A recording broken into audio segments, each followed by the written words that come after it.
오늘 말씀은 로마서 12장 1절에서 2절 말씀인데 제가 봉독하도록 하겠습니다. 그러므로 형제들아, 내가 하나님의 모든 자비하심으로 너희를 권하노니 너희 몸을 하나님이 기뻐하시는 거룩한 산제물로 드리라. 이는 너희가 드릴 영적 예배니라. 너희는 이 세대를 본받지 말고 오직 마음을 새롭게 함으로 변화를 받아 하나님의 선하시고 기뻐하시고 온전하신 뜻이 무엇인지 분별하도록 하라. 아멘. 오늘 본문의 말씀을 통해서 속사람의 힘 5번째 시간, 예배의 힘이라는 제목으로 말씀 나눌 때 마음을 받는 시간 되기를 원합니다. 코로나가 장기화될 때 여러분 진짜 인원 제한 여러 가지 규제 때문에 예배 못 드리고 아니면 예배당에 들어오지도 못하고 그런 일들이 벌어졌는데, 이제는 그 모든 것들이 풀려가는데, 오늘 여러분 2년이라는 3년이라는 이 기간이 우리의 삶의 습관처럼 굳어져 버리면 예배의 자리에 대한 감격이 사라지게 되는데, 오늘 속사람의 힘을 받아서 예배의 감격을 회복하여 예배의 힘으로 날마다 승리하는 우리 모두가 되기를 원합니다. 이 세상을 살아가는 모든 사람들의 인생을 크게 나누면 겉사람의 인생과 속사람의 인생으로 나눌 수 있습니다. 여러분, 겉사람은 육의 눈으로 볼 수 있는 육신의 인생인데, 겉사람은 눈에 비춰지는 외적인 모습을 가지고 가치를 판단합니다. 그래서 얼마나 좋은 옷을 입었는지, 얼마나 얼굴이 아름다운지, 얼마나 많이 공부했는지, 얼마나 많은 돈을 가지고 있는지, 이처럼 눈으로 보여지는 육적인 가치를 통해서 모든 것들을 판단하는 인생이 겉사람의 인생입니다. 그래서 그 가치 판단의 기준이 되는 이 육의 눈은 자꾸만 고급스럽고 값지고 대접받고 인정받을 만한 그런 자리를 찾아서 나서게 만든다는 거죠. 왜? 거기서야 내 겉사람이 좀 좋아 보이고 나아 보이니까 겉사람을 높이는 모든 자리에 육신의 눈이 초점 맞춰질 때가 많다는 겁니다. 우리는 영의 눈을 떠서 하나님이 계신 곳에 인생의 초점과 촛대를 맞춰나가는 우리 모두가 되기를 원합니다. 그런데 겉사람의 인생은 편안하고 안락한 것을 즐기며 많은 사람의 인정과 부러움을 받을 만한 일을 기뻐합니다. 요한일서 2장 15절과 17절에 이 세상이나 세상에 있는 것들을 자랑하지 말라. 누구든지 세상을 사랑하면 아버지의 사랑이 그 안에 있지 아니하니 이는 세상에 있는 모든 것이 육신의 정욕과 안목의 정욕과 이생의 자랑이니 다 아버지께로부터 온 것이 아니요 세상으로부터 온 것이라.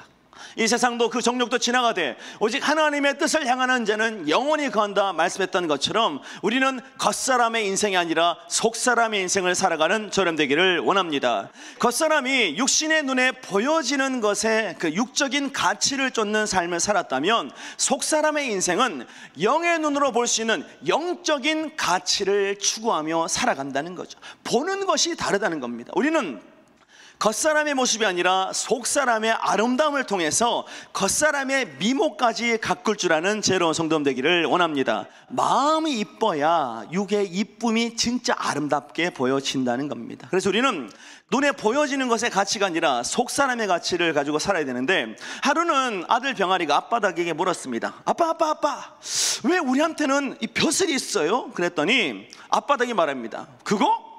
적들에게 우리의 위험을 과시하기 위한 것이지. 그랬더니 병아리가 그럼 또 있다. 아빠 그럼 우리 주둥이는 왜 이렇게 뾰족하고 날카로워요? 그랬더니 아빠닭이 말합니다. 그건 적들을 무자비하게 공격해서 혼내주기 위한 것이지. 그래서 병아리가 이제 말합니다. 그럼 우리 목소리는 왜 이렇게 커요? 그랬더니 아빠닭이 말합니다. 그건 적들의 기선을 제압하기 위해서 목소리가 크지. 이랬어요. 그랬더니 이 아들 병아리가 한참 생각하다가 아빠닭에게 물었습니다. 근데 아빠닭이 말합니다. 왜 그래? 그랬더니 병아리가 말합니다. 그런 힘을 가진 우리가 왜 우리 닭장이 있어요? 그렇잖아요.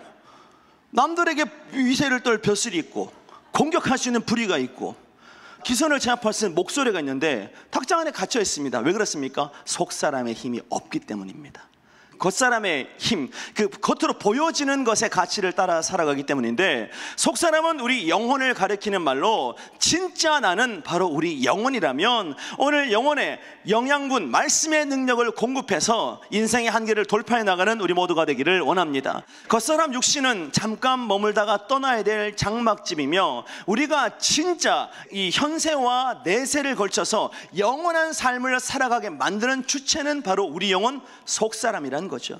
그래서 지혜로운 사람은 속 사람의 가치를 중요하게 생각합니다. 여러분의 내면은 어떤 가치를 가지고 있습니까? 지혜로운 사람은 겉사람의 건강도 속사람의 건강을 위한 것이며 겉사람의 부유함조차 속사람의 부유함을 위한 것임을 깨달아서 내 물질이 있는 곳에 내 마음이 있다 말했던 것처럼 내가 억만금을 가지고 있어도 이 물질을 하나님께 드림으로 내 마음이 하나님께 초점 맞춰줄 수 있다면 아낌없이 드릴 줄 아는 자가 지혜로운 자이며 속사람이 건강한 인생인 줄 믿습니다. 오늘 여러분, 내가 얼마를 드려야 하나님의 마음을 감동시킬 수 있을까요? 전 세계를 드린들 하나님이 감동하시겠습니까? 하나님은 우주 주식회사 회장님이신데 전 우주의 모든 소유권을 가지고 있는데 내가 뭘 드려야 하나님이 기뻐하시겠습니까? 그러나 우리의 마음의 중심을 담은 그 작은 예물을 하나님이 가장 기뻐하신다면 오늘 여러분, 예배를 드리든 찬양을 하든 예물을 드리든 그 모든 것에 우리의 속사람의 정성을 담아서 하나님의 마음을 감동시키는 기적의 주인공 되기를 원합니다. 한마디로 인생의 본질은 우리 영혼에 있기 때문에 겉사람이 아무리 건강하고 부유해도 속사람이 가난하고 병들어버리면 세상 것은 아무 소용이 없습니다. 여러분, 아무리 뛰어난 지식과 명예와 권력이 있어도 속이 병들어버리면 그저 죽고 싶고 극단적인 선택하며 항상 우울한 인생을 살아갈 수밖에 없는 것인데 왜 그렇습니까? 인생의 본질은 육이 아니라 영이기 때문인 줄 믿습니다. 그래서 오늘 우리는 영의 눈을 열고 속사람을 바라볼 수 있는 지혜로운 성도 되기를 원합니다. 매년 1년에 한 번씩 건강검진을 하는 것처럼 우리는 예배를 통해 우리 영혼의 건강 상태를 점검해서 뭔가 문제가 있고 뭔가 부족하고 뭔가 잘못됐다면 예배를 통해 주시는 말씀의 빛을 받아서 이 자리에서 고치고 변화시켜서 하나님의 마음을 감동시키는 저람 되기를 원합니다. 요한계시록 3장 17절과 18절에 보면 내가 말하기를 나는 부자라 부여하여 부족한 것이 없다나 내 곤고한 것과 가련한 것과 가난한 것과 눈먼 것과 벌거벗은 것을 알지 못하는도다. 내가 너를 권하노니 내게서 불로 연단한 금을 사서 부여하게 하고 흰옷을 사서 입어 벌거벗은 수치를 보이지 않게 하고 안약을 사서 눈에 발라 보게 하라 말했던 것처럼 우리의 겉사람이 아무리 번지를 해도 속사람이 병들어 있으면 하나님을 볼 수도 없고 하나님의 능력을 사용할 수도 없고 하나님의 나라 확장 위에 쓰임받을 수 없다는 것을 깨달아야 될 줄 믿습니다. 그러니까 모든 인생의 한계는 겉사람으로 인해 만들어지는 것이 아니라 속사람의 상태에 따라서 인생의 한계가 결정되는 거예요. 아무리 공부하고 싶어도 마음이 무너져 버리면 체력은 있어도 공부를 못하고 머리가 뛰어나도 그걸 제대로 사용하지 못하는 것이 인생의 한계입니다. 오늘 육신의 건강이 아니라 영혼의 건강을 통해 하나님의 마음을 감동시키며 하나님이 허락하신 달란트를 최대로 발휘하는 우리 모두가 되기를 원합니다. 근데 육의 눈이 육적인 것을 주목하는 것처럼 영의 눈은 영적인 것에 주목할 수밖에 없습니다. 오늘 예배 오신 여러분, 하나님이 하늘의 보화로 여러분의 모든 인생을 채워주실 줄 믿습니다. 육의 눈은 육신의 아름다움을 추구하지만 영의 눈은 영혼의 아름다움을 추구하며 살아갑니다. 육의 눈은 사람들의 인정을 구하기 위해 살아가지만 그리고 사람들의 마음을 살려 하지만 영의 눈은 하나님께 인정받기 위해서 하나님의 마음을 볼 수 있는 그 중심을 날마다 변화시키며 살아갑니다.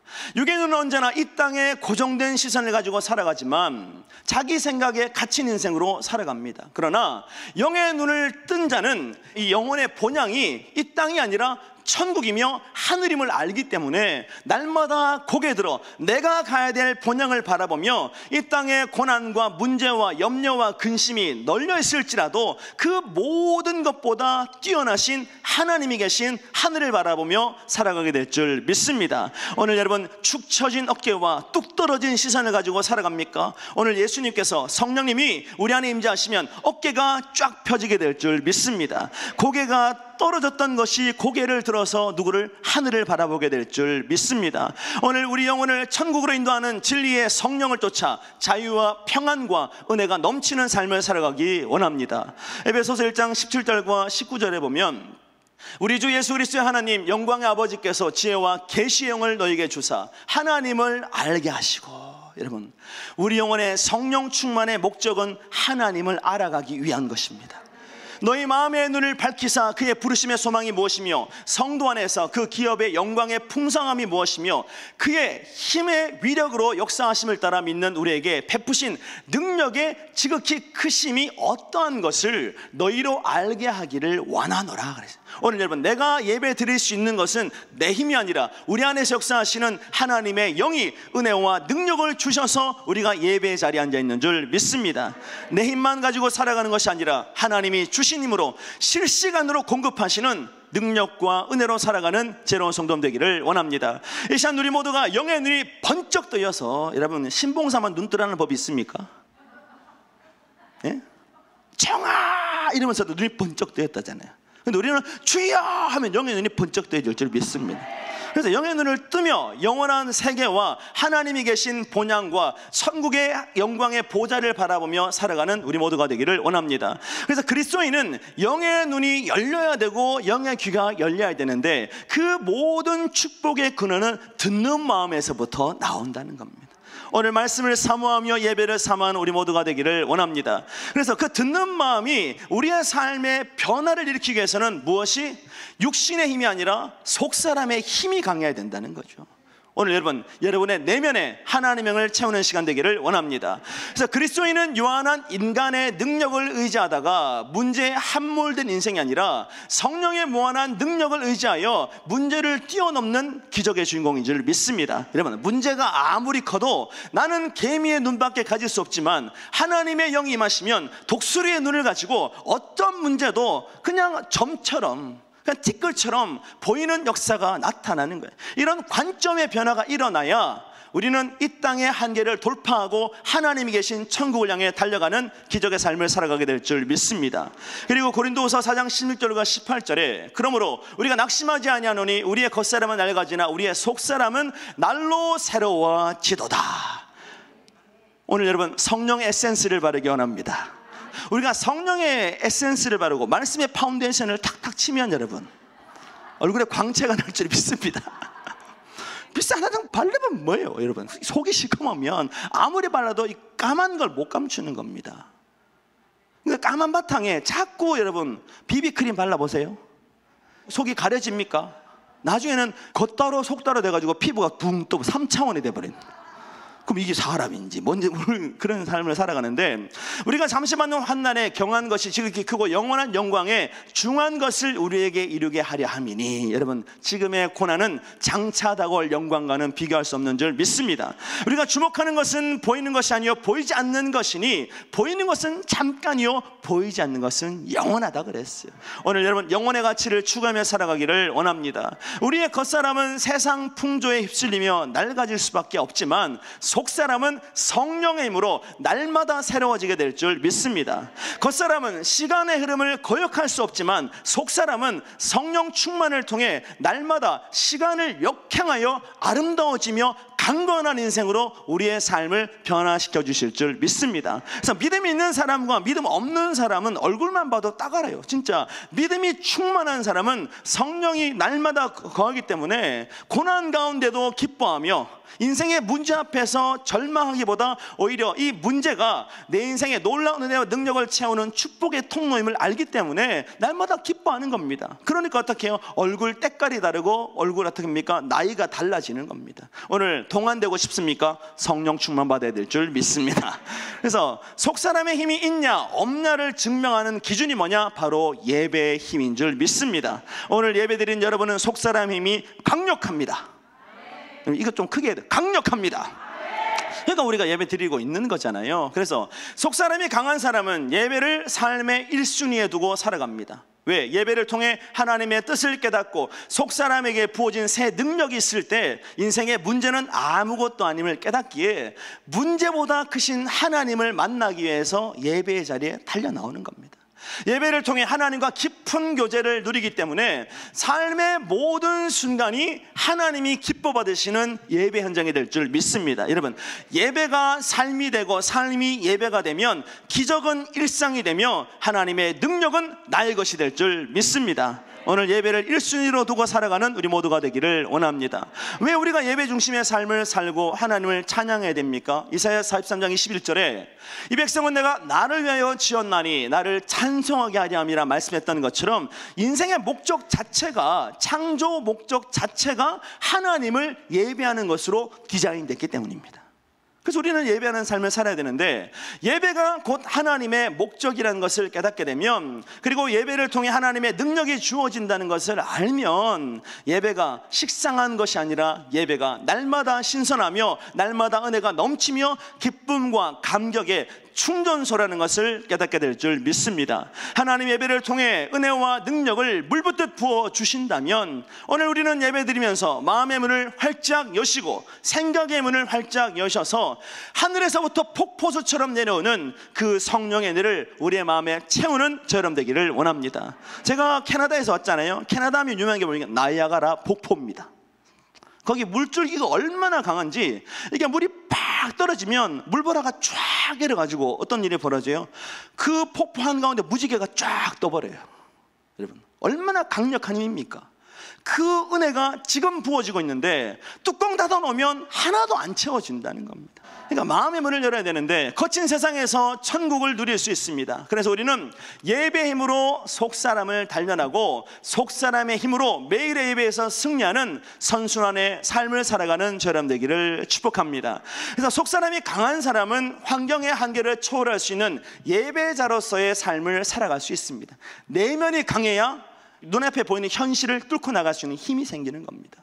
그래서 얼마나 은혜가 강하면 여러분, 예배 드리려고 1시간, 2시간, 3시간 마다하지 않고 어디서 오고 얼마나 많이 오십니까? 백성교회는 전국 방박 전 세계에서 모여서 예배를 드립니다. 왜? 여기서 예배 드리면 하나님의 은혜와 능력이 충전되고 변화받는다는 걸 아니까 시간과 공간 한계를 뛰어넘어서 하나님 역사하시는 곳으로 달려나오는 거죠.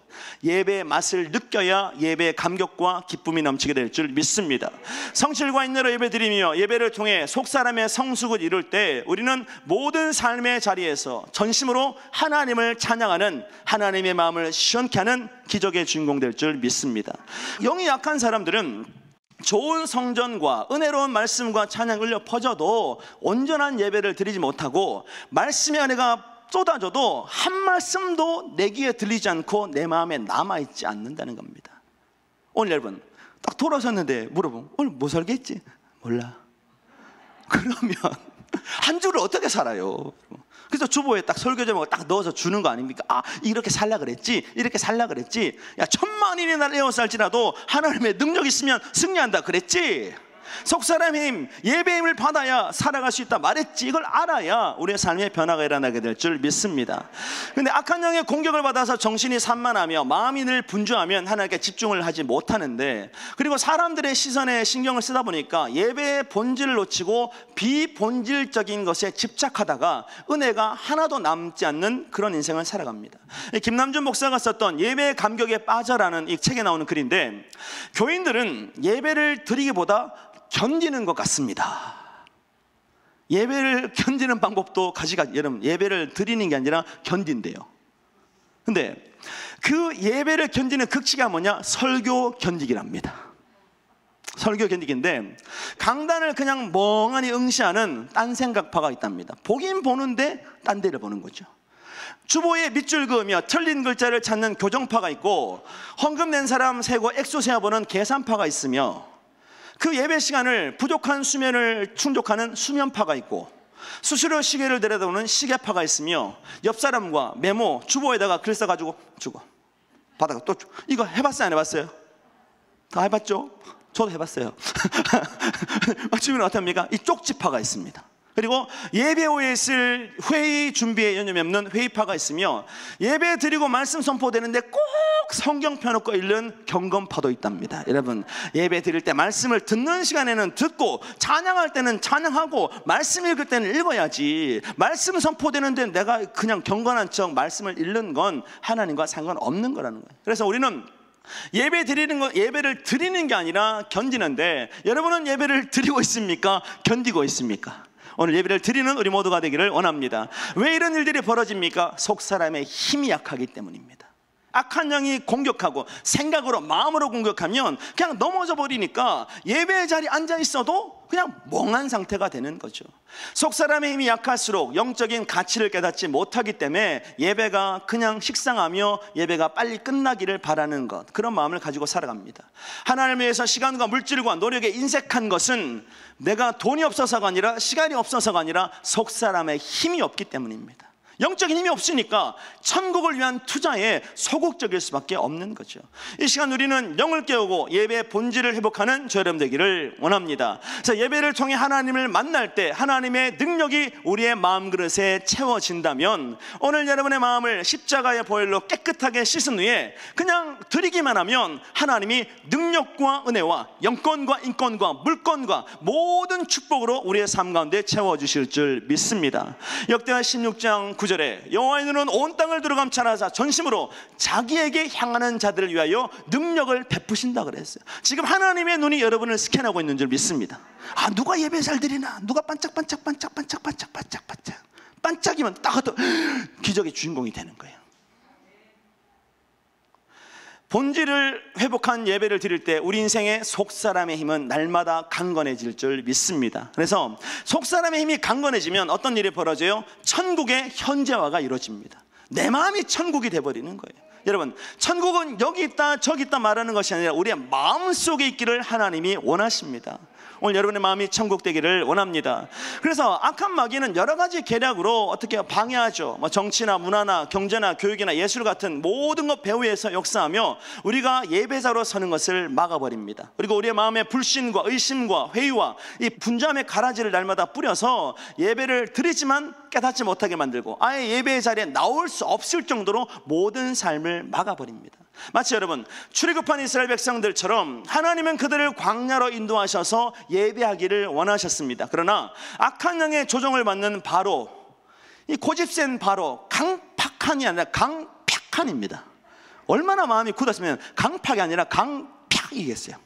강팍한 바로가 그들을 방해했는데 하나님 여러 가지 재앙으로 애굽을 치셨음에도 불구하고 이 바로의 완악함이 끝까지 버티게 만든, 이거 진짜 대단한 겁니다. 하나님이 막 심판하는데도 어떻게 해요? 마음을 안 바꾸는 거죠. 그런데 네 번째 재앙인 파리 재앙이 내렸을 때 바로가 이런 말 했습니다. 출애굽기 8장 25절에 바로가 모세와 아론을 불러 이르되 너희는 가서 이 땅에서 하나님께 제사를 드려라.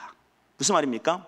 야, 굳이 힘들게 광야까지 왜 나가냐? 3일길 왜 나가? 그냥 너희가 사는 그곳, 고센, 그 땅에서 예배를 드려. 왜? 하나님은 무소부지의 하나님이니까 어디든 다 계시는데 광야면 어떻고 너희 집이면 어떠냐? 거기서 그냥 예배를 드려라. 이렇게 말했는데 맞는 말처럼 보이지만 틀립니다. 왜? 하나님의 뜻과 정반대이기 때문입니다.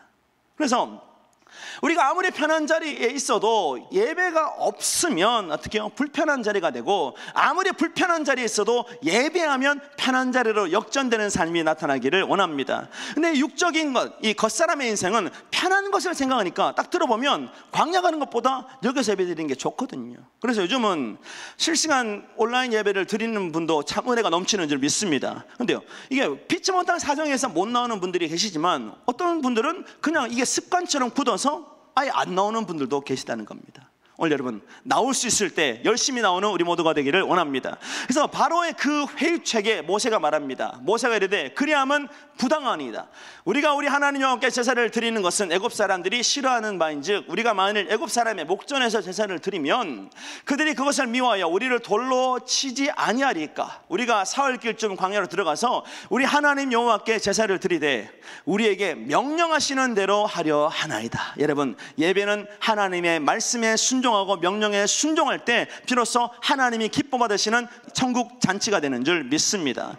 그래서 하나님이 명령하시는 대로 예배 드리겠다는 거죠. 왜? 우리의 연약함을 하나님이 너무 잘 아시기 때문입니다. 여러분, 하나님께 집중할 장소가 필요하니까 골방을 허락하셨고, 세상의 분주함을 바라보지 않게 하시려고 눈을 감게 하신 것, 이게 하나님의 배려입니다. 근데요, 우리의 속사람의 힘이 강해지면 눈을 뜨고도 기도하며 아무리 분주한 곳에서도 하나님과 교제하는 기적 역사가 나타날 줄 믿습니다. 언제 어디서나 하나님과 소통하는 우리 모두가 되기를 축복합니다. 요즘은 스마트폰 하나만 있으면 아무리 처음 가는 곳이라도 맛집 찾기, 볼거리 찾기, 숙소 찾기가 쉽습니다. 실시간으로 검색이 가능하죠. 근데요, 왜 우리는 은혜롭게 예배드릴 수 있는 자리를 찾는 데는 그렇게 소극적인 삶을 살아가십니까? 우리가 적극적으로 하나님 만나고 예배드릴 수 있는 자리가 바로 백성교회인 줄 믿습니다. 365일 24시간 열려있고 누구든지 와서 기도하며 누구든지 자신의 애통함을 쏟아내며 하나님의 은혜와 위로를 받을 수 있는 재단이 백성교회라면 오늘 날마다 예배 현장에 오셔서 하나님의 기적과 은혜를 맛보는 우리 모두가 되기를 축복합니다. 근데 바로는 끝까지 이스라엘 백성들을 안 보내줬습니다. 마지막 장자 재앙을 맞고 난 후에야 그들을 보내줬는데, 근데 또 얼마 지나지 않아서 이스라엘 백성들이 홍해 가운데 갇혔다, 갈 길 없는 홍해 가운데 갇혔다는 걸 들으니까 또 욕심이 나가지고 어떡합니까? 군사를 보내가지고 그들 또 잡아오라 그랬잖아요. 그러나 전능하신 하나님은 홍해를 갈라서 이스라엘 백성들을 마른 땅을 걸어가는 것처럼 걷게 하신 줄 믿습니다. 그들을 쫓던 모든 애굽의 군사는 하나님의 심판을 받아 바다에 수장된 일들이 벌어졌는데, 그만큼 여러분, 예배를 방해했던 바로의 집착이 강했던 것처럼 예배를 방해하는 악한 영의 집착 또한 강하다는 것을 깨달아야 됩니다. 은혜 받으려고 하는 만큼 악한 영이 더 강력한 유혹과 그 강력한 권세로 우리를 공격하니까 우리는 어떻게 해요? 막 비둥비둥한데, 그때 누가? 주님이 일하시면 우리 인생의 모든 문제가 풀어지게 될 줄 믿습니다. 주가 일하시네 한번 찬양할 때, 주님 내가 하나님 예배하기 원합니다. 내 시간과 모든 장소 여건이 안 맞지만 하나님 예배할게요. 그러면 하나님이 일하심으로 우리의 모든 환경의 문을 열어주실 줄 믿습니다. 그 하나님 만나는 우리 모두가 되기를 원합니다.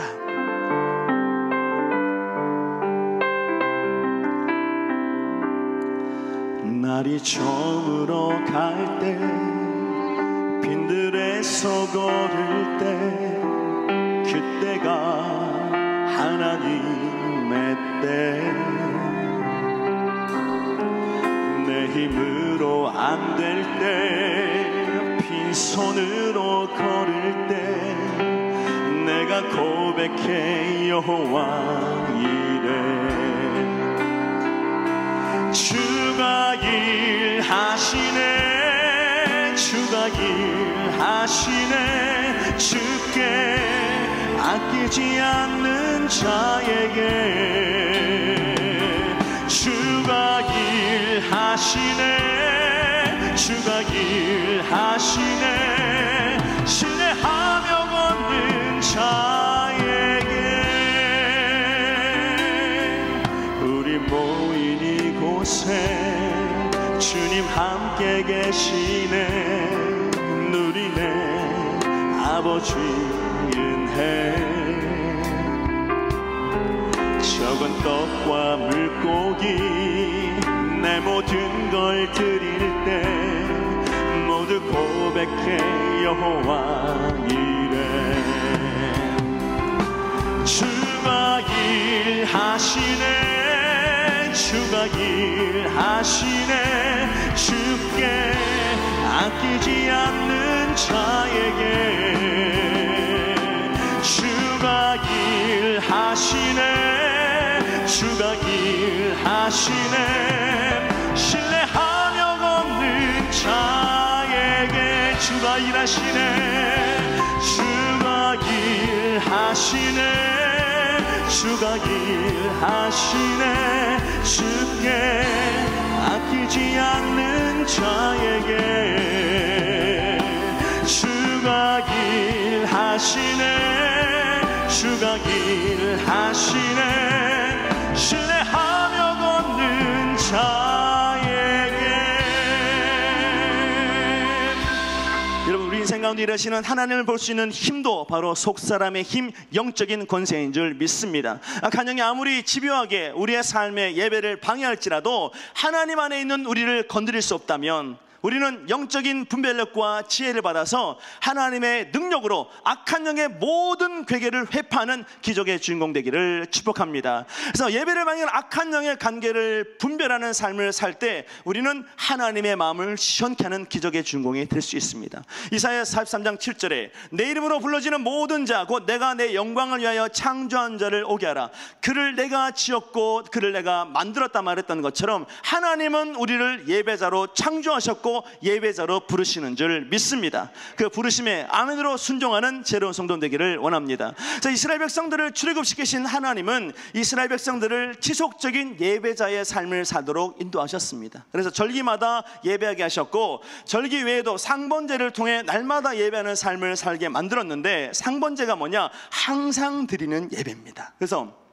구약의 상번제는 매일 아침과 저녁에 한 번씩 희생의 번제를 드리는 것인데, 아침에 드리는 제사의 의미는 뭐냐? 하루 일과의 시작을 하나님과 함께하는 겁니다. 오늘 여러분 눈 떴을 때 그 하루의 시작을 하나님과 함께 시작할 수 있는 비결이 예배이며 말씀인 줄 믿습니다. 그래서 하나님께 감사와 기도를 올리는 것이고, 저녁에 드리는 제사의 의미는 하루 일과를 마치면서 하루를 결산할 때 하나님께 감사하며 영광 돌리기 위해서 저녁 예배를 드리는 거죠. 그러니까 하루의 시작을 하나님과 함께하며 하루의 마지막을 하나님 앞에서 결산하여서 날마다 하나님이 기뻐하시는 것을 남기는 저 여러분 되기를 원합니다.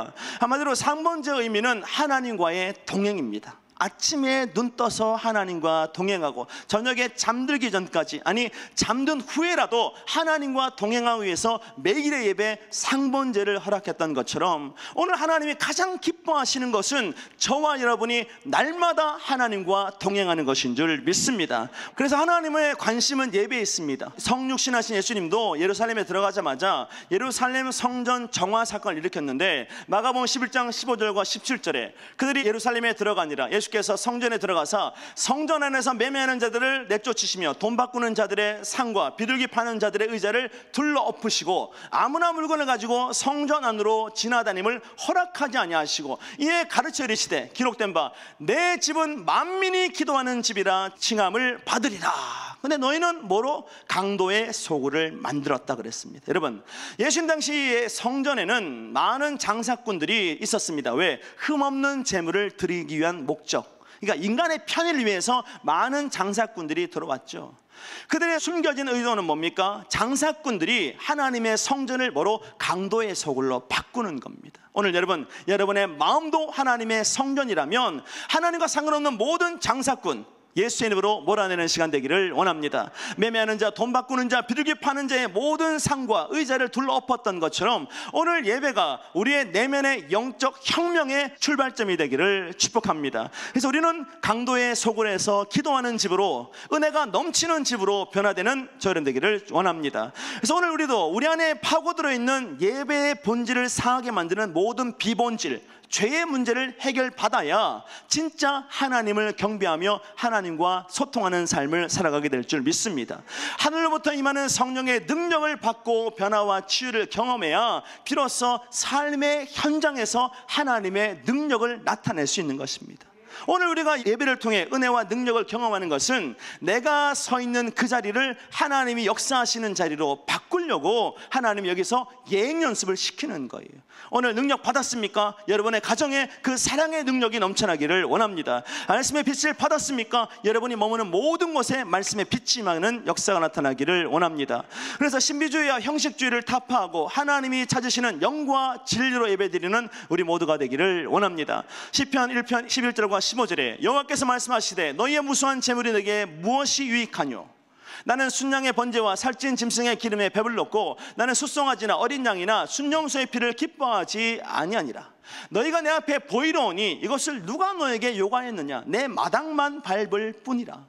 헛된 재물을 다시 가져오지 말라. 분향은 내가 가증 여기는 바요 월삭과 안식일과 대회를 모이는 것도 그러니 성회와 아울러 악을 행하는 것을 내가 견디지 못하겠노라. 오늘 여러분 예배를 통해 옛사람의 모습을 끊어내는 우리 모두가 되기를 원합니다. 내 마음이 너희의 월삭과 정한 절기를 싫어하나니 그것이 내게 무거운 짐이라. 내가 지기에 곤비하였느니라. 너희가 손을 펼 때 내가 내 눈을 너희에게서 가리고 너희가 많이 기도할지라도 내가 듣지 아니하리니 이는 너희의 손이 피가 가득함이라 말했던 것처럼 이사야 1장에 나타난 이스라엘 백성들의 죄가 심판의 이유가 된 이유는 바로 예배의 상실, 예배의 타락이었습니다. 그래서 하나님은 유다 백성들에게 예배의 문제가 있기 때문에 심판을 하신 거죠. 왜 그렇습니까? 마음은 온데간데 없고 그냥 출근도장 찍듯이 얼굴만 보이러 마당만 밟으러 오는 거예요. 우리는 예배를 통해 하나님이 계신 지성소로 나가야 될 줄 믿습니다. 누구의 공로로? 예수 그리스도의 십자가의 공로를 의지할 때 하나님 하나님과 연합하는 삶을 살게 될 줄 믿습니다.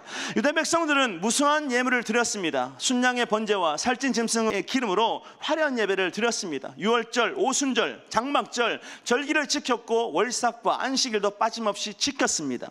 온전한 예배자의 삶을 살았는데 하나님은 그런 너희의 예배가 싫다.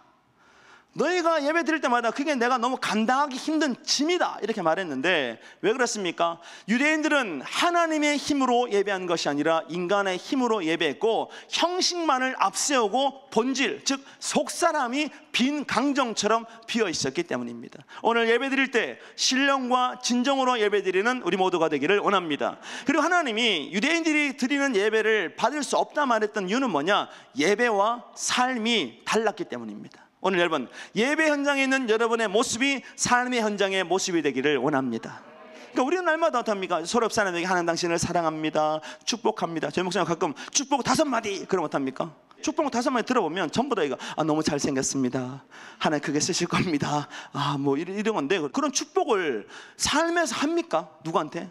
당신 진짜 멋지다, 하나님 크게 쓰실 거 안 하잖아요. 근데 왜 여기서 합니까? 여기서 했던 그 모습 그대로 세상에 나가서 살라고 하나님이 연습을 시키는 거죠. 예배 때 거룩과 영광을 경험했다면 삶에서도 하나님의 거룩과 영광을 나타내야 될 줄 믿습니다. 예배 때 겸손과 희생을 온전히 맛봤다면 삶에서 겸손과 희생의 삶을 살아가는 저렴 되기를 원합니다. 근데 유대 백성들의 특징이 뭐냐? 예배 때는 겸손과 희생과 감사와 찬양하지만 삶의 현장에는 시기와 미움과 교만과 이기심만 가득했다는 거죠. 그러니까 예배 따로 삶 따로 인생을 사니까 하나님이 너무 가증스러워서 못 보겠다는 거예요. 왜? 하나님은 우리의 마음을 감찰하시는데 그들의 마음이 어떻습니까? 쓴물과 단물이 나오는데 어떻게 예배를 받겠습니까? 우리는 영과 진리의 예배를 통해 하나님 보시기에 아름다운 예배를 드리는 우리 모두가 되기를 원합니다. 요한복음 4장 23절과 24절에 아버지께 참되게 예배하는 자들은 영과 진리로 예배할 때가 오나니 곧 이때라. 아버지께서 자기에게 이렇게 예배하는 자들을 찾으시느니라. 하나님은 영이시니 예배하는 자가 영과 진리로 예배할지어다. 오늘 마음의 예배가 하나님이 찾는 예배고 속사람 영의 예배가 하나님이 기뻐 받으시는 예배라면 육체는 여러분 얼마나 힘드세요? 얼마나 피곤합니까? 여러분 저도 여러분이 잠깐 쉬었다가 내려갔다 올라가는 거 이해합니다. 고개가 이렇게 되는 거 이해합니다. 어떤 분 너무 피곤하면 어떡합니까? 뒤로 넘어가면 뒤로 넘어가. 그래도 마음의 중심이 여기 있기에 그 피곤한 마음을 이끌고 여기 앉아있다면 우리는 하나님의 세임을 받아서 육체의 한계, 피로의 한계, 생각의 한계를 돌파해 나가는 우리 모두가 되기를 원합니다. 그래서 예배는 이 영에 속한 사랑의 통로요, 축복의 통로요, 능력의 통로라면 예배를 통해서 날마다 충전받아서 세임 가지고 나가야 되는데 예배를 드리는데 마음의 변화도 없고 에너지도 안 생기면 뭔가가 막힌 거예요. 오늘 그 막힌 것을 뚫기 위해서 하나님이 이곳으로 불러주신 줄 믿습니다. 시편 107편 9절에 그가 사모하는 영혼에게 만족을 주시며 줄인 영혼에게 좋은 것을 채워주신다 그랬어요. 하나님은 이미 예비된 선물로 이곳에 임재하신 줄 믿습니다.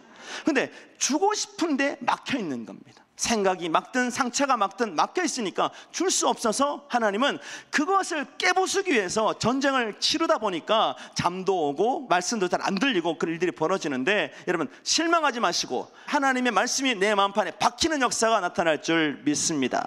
그래서 우리는 험하고 악한 세상 속에서 그리스도인으로 살아가고 있기 때문에 예배를 통해 하나님의 은혜를 경험하고 죄와 상처를 씻어내며 하나님의 지혜와 능력을 공급받아야 세상에서 하나님의 빛을 발하며 하나님의 생명을 나눠주는 그리스도인다운 인생을 살아가게 될 줄 믿습니다. 예배를 통해 하나님의 음성을 듣고 때를 분별하고 영을 분별하며 성령의 인도하심을 받아야 눈앞에 보이는 절망과 좌절 때문에 두려움 때문에 넘어지는 것이 아니라 그 속에 예비된 하나님의 생명의 길, 능력의 길, 은혜의 길을 발견해서 고난조차도 뚫고 나가는 기적의 주인공이 될 줄 믿습니다. 사도 바울은 오늘 본문을 통해 영적 예배가 무엇인지 말하고 있는데 본문 1절에 그러면 형제들아 내가 하나님의 모든 자비하심으로 너희를 권하노니 너희 몸을 하나님이 기뻐하시는 거룩한 산제물로 드리라. 이는 너희가 드릴 영적 예배라고 선포했습니다. 오늘 여러분 우리의 몸을 거룩한 산제물로 드리는 시간 되기를 원합니다. 자, 영적 예배는 우리의 몸을 하나님이 기뻐하시는 거룩한 산제물로 드리는 건데 이때 몸은 우리의 신체나 육체를 말하는 것이 아니라 바로 소마 우리의 전 존재, 전인을 하나님께 부어 드리는 겁니다. 그러니까 육뿐만 아니라 우리의 마음까지도 전부 다 하나님께 부어 드려야 되는데, 소마는 통전적인 존재로 우리의 마음, 우리의 몸을 뜻합니다. 그래서 마음속에 있는 감정과 생각과 의지를 비롯한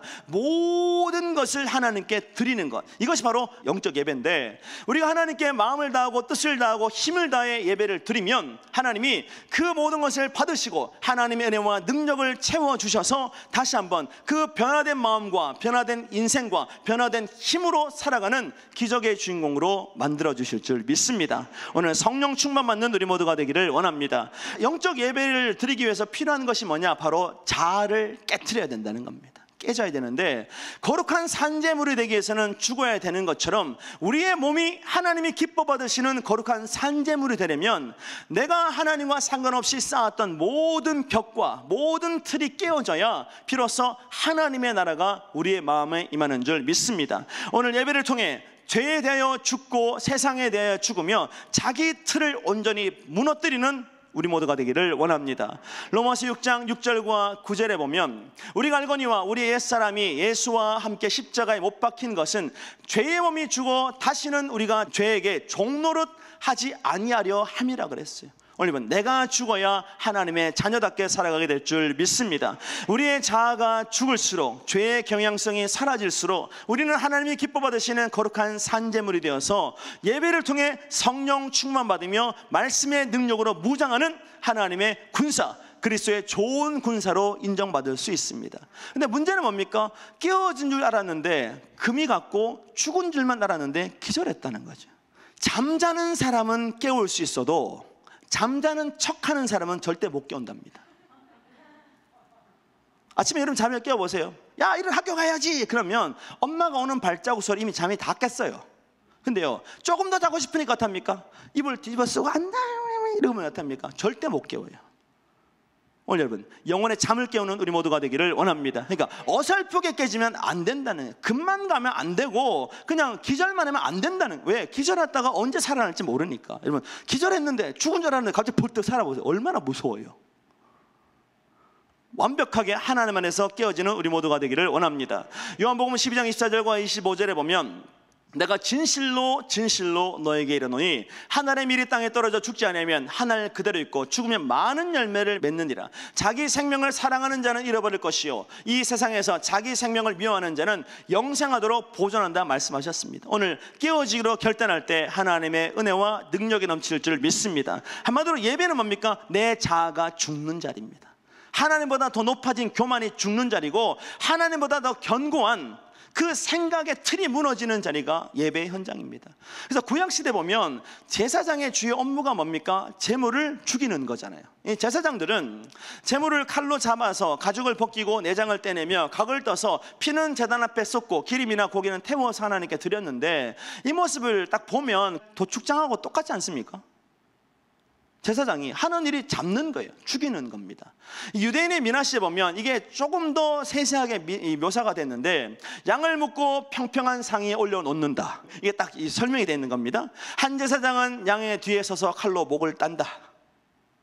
다른 제사장은 그 그릇에 피를 받아서 그 일부를 제단에 뿌리고 나머지 피는 제단 아래 쏟아부어서 수로를 따라 성전 밖으로 씻겨 나가게 한다. 그러니까 제물을 잡는 과정을 세분화시켜가지고 막 나눠놨는데, 목적은 뭡니까? 하나님께 드림받기 위해서는 내 안에 모든 불순물이 빠져나가야 되며, 내가 하나님 드시기에 좋을 정도로 각이 뜨여져서 하나님이 기뻐 받으시는 거룩한 산제물이 돼야 비로소 하늘의 불이 임해서 우리의 제사가 하나님 앞에서 향기로운 제물이 될 줄 믿습니다. 오늘 여러분, 예배를 통해서 여러분의 옛자아가 십자가에 못 박히는 시간 되기를 원합니다.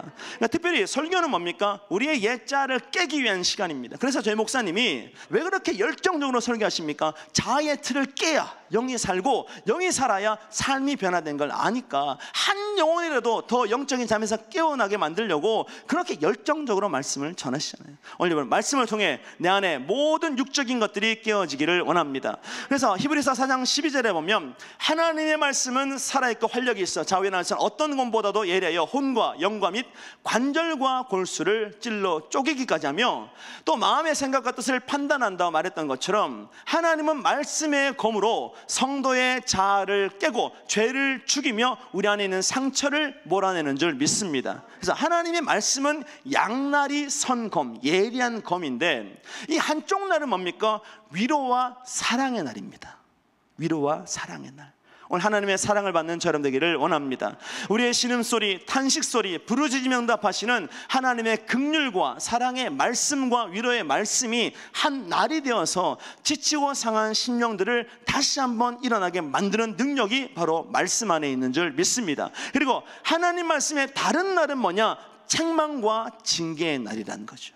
그래서 하나님의 뜻과 상관없이 방황하는 영혼들을 정신 차려서 돌아오게 만들려고 하나님은 이 책망과 징계의 날도 사용하시는데 이 양날을 통해서 우리가 하나님의 위로를 받을 때 우리는 온전히 기뻐하시는 거룩한 산제물, 하나님이 기뻐하는 온전한 예배자, 영적 예배자가 될 줄 믿습니다. 오늘 하나님의 말씀을 통해서 위로가 필요한 부분은 위로하고 끊어내야 될 부분들은 과감하게 끊어낼 줄 아는 지혜로운 성도 되기를 원합니다. 그래서 위로와 격려의 말씀만 쫓는 것도 치우친 신앙이고 교훈과 책망과 징계에 쏠리는 것도 치우친 신앙인데 하나님은 균형 잡힌 신앙을 통해서 우리를 온전히 만들어 가실 줄 믿습니다. 예배를 통해 우리의 영혼을 새롭게 하실, 그리고 속사람의 힘을 기르게 하실 하나님을 기대하시고 말씀의 검으로 하나님과 상관없는 것들은 끊어내고 하나님 안에서 세워야 될 것들을 세워나가는 지혜로운 성도 되기를 원합니다. 그래서 여러 가지 방식으로 우리는 하나님을 예배하는 삶을 살아가는데, 그래서 우리는 날마다 하나님의 뜻을 이루기 위해서 성령 충만을 받아 초대교회처럼 천국의 모형을 이뤄나가는 백성교인 되기를 원합니다. 백성교회 오면 왠지 기분이 좋더라. 아무도 모르는데 그냥 인사하고 어떻게 오셨냐고 막 반겨주니까 너무 기분이 좋더라. 예배를 드렸더니 말씀이 얼마나 힘이 있는지 막 영혼이 팍팍 깨어나더라. 그래서 우리는 날마다 세상 풍조를 거슬러서 모이기를 힘쓰며 예배 중심의 삶을 살아야 될 줄 믿습니다. 우리 마음의 중심이 예배의 뿌리를 내리고 예배를 사랑하며 예배 열정을 낼 때 우리는 기적의 주인공, 변화의 주인공이 될 줄 믿습니다. 그래서 하나님이 기뻐하시는 영적 예배를 드리기 위해서는 날마다 마음을 새롭게 해야 돼요. 그러니까 여러분, 내가 집에서 마음이 좀 상했어요. 근데요, 이거 가지고 나와야 됩니까? 집에서 고쳐서 나와야 됩니까? 그냥 나와야 돼요. 제발 집에서 고치려고 여러분 교만 부리지 않는 우리 모두가 되기를 원합니다. 그냥 나 진짜 마음이 막 힘들고 그런데 이거 정상으로 만들어 보려고, 표정은 돌아갔고 입은 올라갔고 눈꼬리는 처졌는데 이거 어떻게든 정상 보려고 이거 만들려 하다 보니까 또 예배 시간 지났네. 그 다음날 가려고 했더니 그 전날 꽤 그대로 남아가지고 못 가네. 그러니까 있는 모습 그대로 나오라고 주님 말씀하셨잖아요. 상처 입은 모습 그대로 나오라 그랬잖아요. 피곤한 모습 그대로 나오라 그랬잖아요. 왜? 예배가 변화의 현장, 기적의 현장이기 때문인 줄 믿습니다. 그래서 로마서 12장 2절에 너희는 이 세대를 본받지 말고 오직 마음을 새롭게 함으로 변화를 받아 하나님의 선하시고 기뻐하시고 온전하신 뜻이 무엇인지 깨달으라 말했는데, 여러분, 예배는 우리의 변질된 마음을 깨끗한 마음으로, 우리의 타락한 마음을 순진한 마음으로 역전시키는 기적의 현장인 줄 믿습니다. 내가 변화시킬 수 없는 것을 변화시키는 능력이 예배를 통해 나타난다면 우리는 상한 심령 그대로, 시험 든 마음 그대로, 고민 많은 인생 모습 그대로 하나님께 달려나와 성령의 생수를 맞고 변화받는 우리 모두가 되기를 원합니다. 지금 우리가 살고 있는 세상은 죄악이 넘쳐나는, 죄악이 관영한 세상인데 까만 옷에 더러운 것이 묻어도 표시가 안 납니다. 까만 옷 입으면 얼마나 편한지 몰라요. 이리 굴러도 저리 굴러도 뭐 그놈이 그놈이니까. 근데요, 세상 사람들이 그렇게 살아갑니다. 내게 죄가 묻는지, 내가 상처가 났는지 자신을 볼 수 없을 정도로 시커먼 채 자신을 포장하며 살아가는데, 일말의 죄책감도 없이 욕심부리며 분노하며 시기하며 음란하며 간음하며 세상 풍조를 따라가는 것이 세상의 거대한 흐름입니다. 여러분, 세상 사람과 여러분 비교해 보세요. 그러면 여러분 진짜 의인입니다. 정말 잘 사는 것처럼 보여요. 그러나 상대적인 것과 나를 비교할 것이 아니라 진리의 말씀으로 나를 점검해야 날마다 하나님이 기뻐하시는 영적 예배자, 거룩한 산제물이 될 줄 믿습니다. 그래서 우리는 죄악의 물결을 거슬러서 성령의 힘, 바로 속사람의 힘을 받아서 하나님이 계신 곳으로 모든 한계를 돌파하고 나아가는 지혜로운 성도 되기를 원합니다. 비록 육신의 몸을 입고 있어서 세상 가운데 살아가지만, 땅에 발을 붙이고 살아가지만, 우리가 영적인 예배자, 하나님이 기뻐하시는 거룩한 산제물이 되면 천국의 은혜를 누리며 천상의 기쁨이 우리의 마음 가운데 넘치는 기적의 주인공이 될 줄 믿습니다. 오늘 우리는 하나님의 선하시고 기뻐하시고 온전하신 뜻이 무엇인지 영적 예배를 통해 깨달아야 되는데, 우리가 영적 예배를 회복하게 되면 그 예배를 통해서 하나님의 뜻은 항상 선하다는 것을 깨닫게 될 줄 믿습니다. 선이라는 것은 하나님의 존재적 속성, 하나님 자체가 선하신 거죠. 선하신데 마가복음 10장 18절에 예수께서 이르시되 내가 어찌하여 나를 선하다 일컫느냐, 하나님 한 분 외에는 선한 이가 없다 말했던 것처럼 하나님 자체가 선이십니다. 로마서 8장 28절에 우리가 알거니와 하나님을 사랑하는 자, 곧 그의 뜻대로 부르심을 입은 자들에게는 모든 것이 합력하여 선을 이룬다 말했던 것처럼, 하나님의 주권적 은혜가 우리의 삶 가운데 넘칠 때 고난도 하나님 안에서 선으로 역전될 줄 믿습니다. 인생의 문제도 하나님 안에서 속사람의 성장과 변화의 원동력이 된다면, 우리는 내 앞의 현상이 고난이냐 축복이냐 이걸 바라볼 것이 아니라 선하신 하나님이 날마다 함께 하시느냐 안 하시느냐를 분별할 줄 아는 우리 모두가 되기를 원합니다. 선하신 하나님이 우리 인생과 함께하는 방법이 뭐냐? 바로 영적 예배의 회복이라는 거죠. 오늘 예배를 통해 하나님의 선하심을 맛보아하는 우리 모두가 되기를 원합니다. 그러니까 우리에게 여러 가지 문제가 있지만 그 모든 문제의 배후에서 하나님 역사하시기만 하면 마지막에는 합력해서 선이 된다는 거죠. 우리가 영적 예배를 들여다보면 하나님의 뜻은 본질적인 기쁨을 주시는 것임을 깨닫게 될 줄 믿습니다. 우리의 슬픔이 변하여 어떻게 춤이 되게 하시며 우리의 베옷을 벗기고 우리 기쁨으로 띠띠우시는 하나님이 지금 여러분 안에 계신 줄 믿습니다.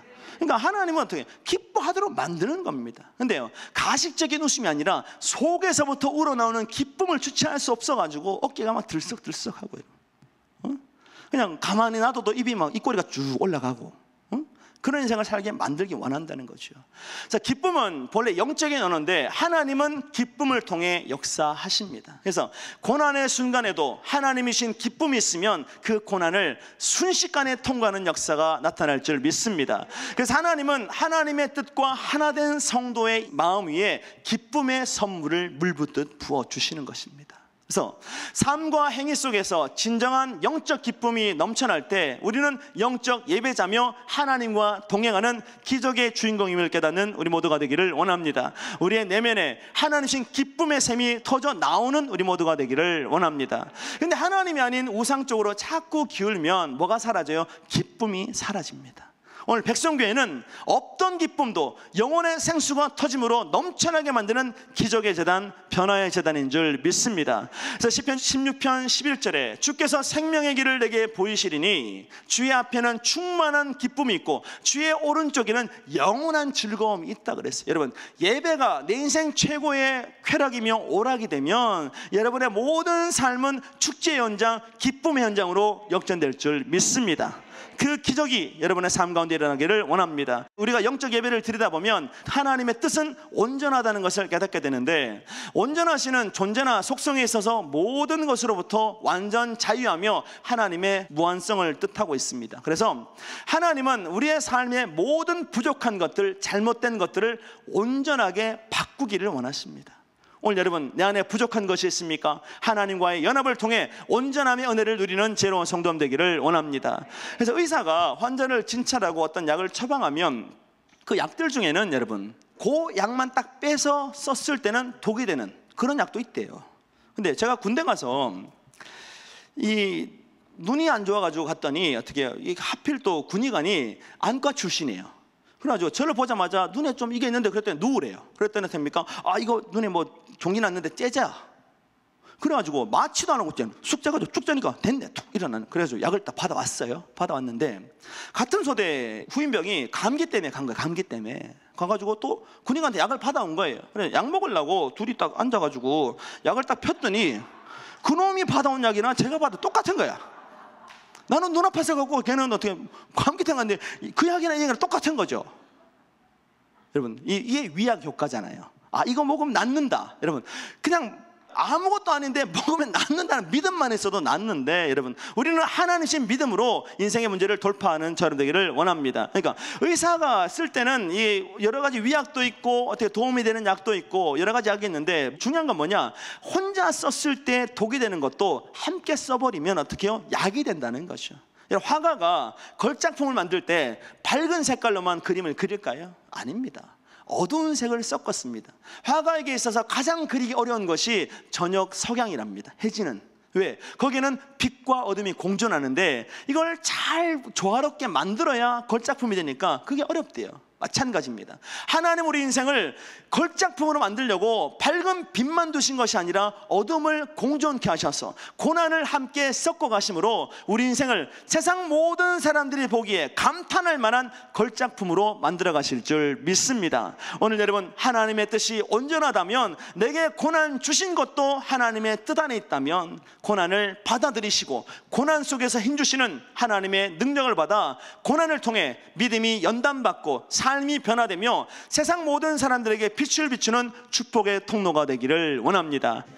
우리는 속사람의 힘, 5번째 시간 예배의 힘이라는 제목으로 말씀을 나눴는데, 오늘 여러분 우리의 속사람의 힘은 예배를 통해서 날마다 강력해질 줄 믿습니다. 어느 곳에 있든지 하나님의 부르심 받았다면 내가 예배자로 부름 받았다, 내가 서 있는 여기를 예배 현장으로 바꾸겠다는 믿음의 결단을 통해 하나님의 능력을 나타내는 지혜로운 성도 되기를 원합니다. 우리의 속사람이 날마다 주님 안에서 강건케 되는 기적 역사가 나타나기를 원합니다.